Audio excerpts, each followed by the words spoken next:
Let's go mga padaba, samahan niyo po ako magpagupit sa akin tito. So na nga po, pupunta na po kami sa kanyang barbershop.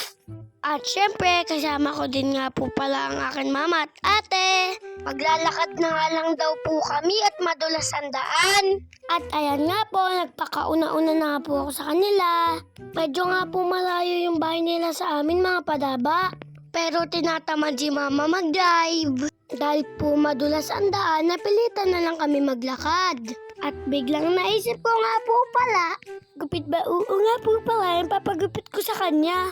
Mamaya po, ipapakita ko po sa inyo ang gupit ba oo.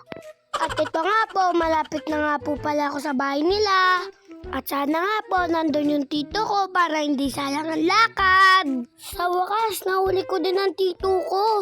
At kinausap ko na nga po siya, nagupitan ako. Mabilis pa nga po sa kabayo, mayag siya agad. Ready na nga po pala ako magpagupit mga padaba. At pagkatapos ko po umapo, nilagyan na po ako agad ng balabal. At ayan, uumpisa na nga po pala ang gupit kong bauo. At sana nga po, magbagay sa akin. Ibig sabihin nga po pala ng gupit bauo. Bao muna, mamaya buo na. Akala nyo kung anong gupit bao yun ha? At ayan nga po, unti-unti nang gumaganda ang gupit sa akin. Mamaya-maya lang, poging-pogi na to. Habang ginugupitan nga po pala ako, nag-happy-happy yung isa kong tito. At ito po ang kanyang pulutan. Exotic food nga daw po yan mga padaba. Nagkikiliti talaga ako sa razor mga padaba.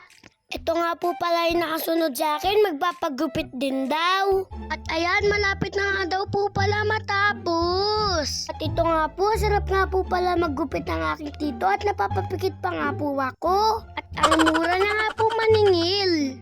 Isang malakasan palo naman dyan mga padaba. Para may isang malakasan palo back din ako. At ayan, inaayitan na nga po pala ako. Hindi nga po pala ako gumagalaw at baka masugatan nga po pala ako.